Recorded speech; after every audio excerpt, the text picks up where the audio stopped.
खैर, आज के इस चर्चा में बात करेंगे भारत के सबसे खूबसूरत पर उतने ही खतरनाक ट्रैवल डेस्टिनेशंस की। क्या कोई सोच सकता है कि महीनों से प्लान की गई लद्दाख की एक शानदार ड्रीम ट्रिप वहां पहुंचते ही पहले दिन एक भयंकर मेडिकल इमरजेंसी में बदल जाए? ऐसा सुनने में अजीब लगता है ना, पर सच यही है। अक्सर लोग बिना पूरी जानकारी के बस इंस्टाग्राम की तस्वीरों पर आंख मूंद कर भरोसा कर लेते हैं और असलियत बिल्कुल भूल जाते हैं। देखिए, उम्मीद और हकीकत के बीच का ये जो अंतर है ना, यही किसी भी ट्रिप का भविष्य तय करता है। एक तरफ सोशल मीडिया की वो बिल्कुल बेदाग तस्वीरें हैं जहां नीले पानी की शांत झीलें नजर आती हैं, और दूसरी तरफ एक ऐसी असलियत है जो कभी स्क्रीन पर नहीं दिखती, जैसे ऑल्टीट्यूड सिकनेस, अचानक बंद होने वाले रास्ते और ऑक्सीजन लेवल में आने वाली भारी गिरावट। भारत में हजारों बेहद खूबसूरत डेस्टिनेशंस हैं, लेकिन एक बात तो पक्की है कि जो जगहें सबसे ज्यादा जादुई होती हैं, उन्हें बहुत ज्यादा सम्मान और एक सॉलिड तैयारी की जरूरत होती है। तो चलिए इस बारे में थोड़ा गहराई से जानते हैं। आखिर इन विशाल और शांत दिखने वाले पहाड़ों के पीछे ऐसी कौन सी हकीकत छुपी है जिसे जानना किसी भी ट्रैवलर के लिए बेहद जरूरी है। सबसे पहले बात करते हैं पहाड़ों के उस छलावे की जो लद्दाख, स्पीति और उत्तराखंड में अक्सर देखने को मिलता है। ये ऊंची जगहें दिमाग और शरीर दोनों के साथ एक अलग ही खेल खेलती हैं। लद्दाख के इन लुभावने नज़ारों को ही ले लीजिए। ये दिखने में जितने शांत और स्थिर लगते हैं, असल में यहाँ का मौसम उतनी ही तेजी से बदलता है। लिटरली एक पल में धूप और अगले पल में बर्फ। अब लद्दाख पहुंचते ही तुरंत बाइक उठाकर घूमने निकल जाना, ये एक सबसे बड़ी और जानलेवा गलती है। समुद्र तल से इतनी ऊंचाई का जो अंतर है ना, उसे सहने के लिए शरीर को आराम चाहिए ही चाहिए। बस 3 स्टेप्स याद रखने हैं। पहला, पहुंचें और रुकें। दूसरा, शरीर को वहां के माहौल के हिसाब से ढलने दें, जिसे एक्लिमेटाइजेशन कहते हैं, और भरपूर आराम करें। और तीसरा, आगे बढ़ने से पहले लोकल रोड एडवाइजरी जरूर चेक करें। ये स्टेप्स मिस किए तो ट्रिप वहीं खत्म समझिए। अब चलिए स्पीति वैली की तरफ बढ़ते हैं। स्पीति की वो जादुई और शांत मोनेस्ट्रीज जमीन पर एक अलग ही कहानी सुनाती हैं।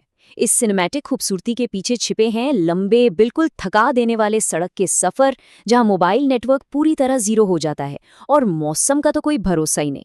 मतलब डिजिटल दुनिया से पूरी तरह कट ऑफ। यहाँ किसी से संपर्क करना बिल्कुल आसान नहीं है। इसीलिए स्पीति के लिए पैकिंग करने का मतलब सिर्फ ट्रेंडी कपड़े या फैशनेबल गियर रखना नहीं है। जब आधुनिक सुविधाएं अचानक से गायब हो जाती हैं, तब ये सीधे तौर पर सर्वाइवल यानी सुरक्षित बचे रहने का मुद्दा बन जाता है। इस स्पीति सर्वाइवल किट में कुछ चीजें होनी ही चाहिए, जैसे ऑफलाइन मैप्स, क्योंकि इंटरनेट तो होगा नहीं, फिजिकल कैश, क्योंकि वहां एटीएम काम नहीं करते, पावर बैंक्स, और सबसे जरूरी इमरजेंसी दवाइयां। इनके बिना स्पीति जाना एक बहुत बड़ा रिस्क है। पहाड़ों के इस सफर में अब एक और चुनौतीपूर्ण पड़ाव आता है। उत्तराखंड के हाई एल्टीट्यूड ट्रेक, केदारकांठा और वैली ऑफ फ्लावर्स जैसे हिमालयी रास्ते किसी जन्नत से कम नहीं लगते सच में। लेकिन ये जानना भी उतना ही जरूरी है कि विजुअली इतने शानदार दिखने वाले ये ट्रेक्स फिजिकली उतने ही निर्मम होते हैं। ये किसी भी इंसान की सहन शक्ति का एक अल्टीमेट फिजिकल टेस्ट है। दरअसल उत्तराखंड के ट्रेक्स की 2 सच्चाइयां हैं।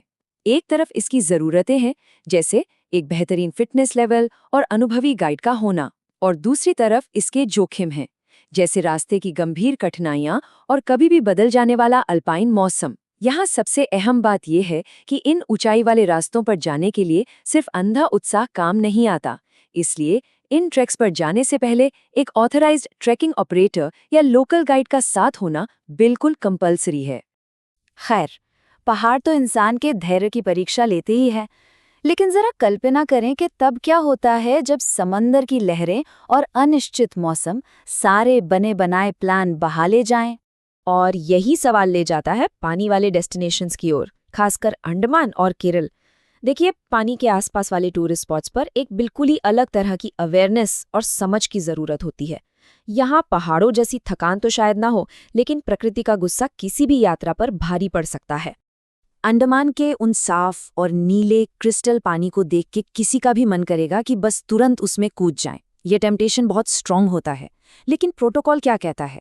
पानी में उतरने से पहले समुद्र की स्थिति चेक करना और केवल ऑथराइज्ड ऑपरेटर्स के साथ ही जाना जरूरी है, क्योंकि अंडमान का हर खूबसूरत बीच या हर मौसम स्विमिंग और वाटर स्पोर्ट्स के लिए सेफ नहीं होता। ये बात ध्यान रखनी चाहिए। अब जरा केरल की तरफ रुख करते हैं। मॉनसून के दौरान केरल एक ऐसी हरी भरी जन्नत में बदल जाता है जिसकी तस्वीरें मन मोह लेती हैं। एकदम पोस्टकार्ड जैसा नज़ारा। लेकिन यही जन्नत अचानक रास्तों को ब्लॉक भी कर सकती है। ऐसी स्थितियों में एक फिक्स्ड और सख्त ट्रैवल प्लान पूरी तरह से फेल हो सकता है। बारिश के मौसम में केरल के लिए कुछ रूल्स बिल्कुल क्लियर और ज़रूरी हैं, जैसे रोज़ मौसम का पूर्वानुमान चेक करना, ट्रैवल प्लान को लचीला यानी फ्लेक्सिबल रखना और पहाड़ी रास्तों पर हमेशा नज़र रखना।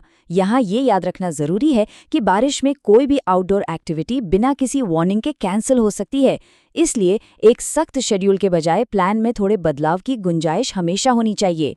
तो अगर ऊंचाई, समंदर और अचानक आने वाली बाढ़ काफी नहीं थी, तो जरा कल्पना करें कि कैसा लगेगा जब पूरा एनवायरनमेंट ही ऐसा महसूस होने लगे जैसे किसी दूसरे ग्रह पर आ गए हों।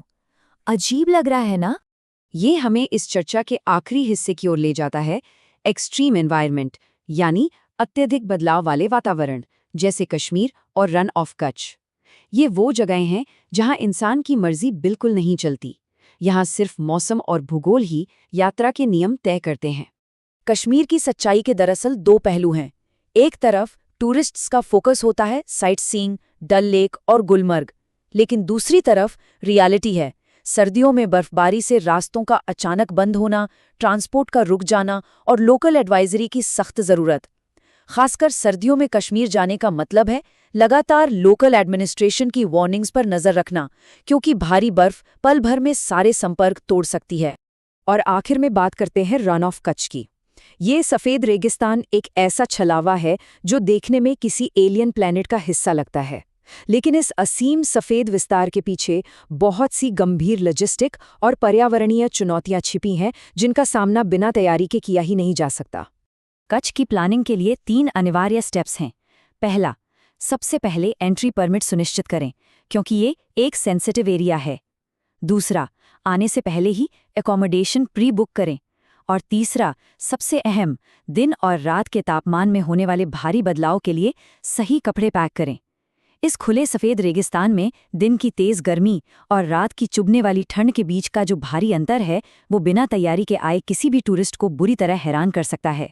तो इन सब बातों को गहराई से समझने के बाद दिमाग में एक बड़ा सवाल आता है, आखिर वो कौन सी चीज़ है जो एक आम भटकते हुए टूरिस्ट को एक स्मार्ट और समझदार ट्रैवलर से अलग करती है?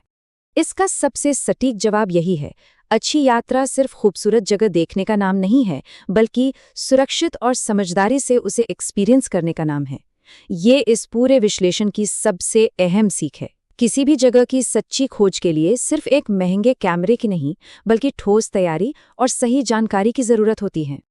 अब सोचने वाली बात यह है कि क्या अगली ट्रिप के प्लान में एक सर्वाइवल चेक भी शामिल है, या फिर वो सिर्फ घूमने की एक साधारण सी लिस्ट बनकर रह जाएगी? अगली बार जब भी बैकपैक हो तो सिर्फ खूबसूरत नज़ारों की उम्मीद न हो, बल्कि वहाँ की हकीकत का सामना करने की पूरी तैयारी भी हो। इसी विचार के साथ आशा है कि ये जानकारी अगली यात्रा को ज़्यादा सुरक्षित और यादगार बनाएगी।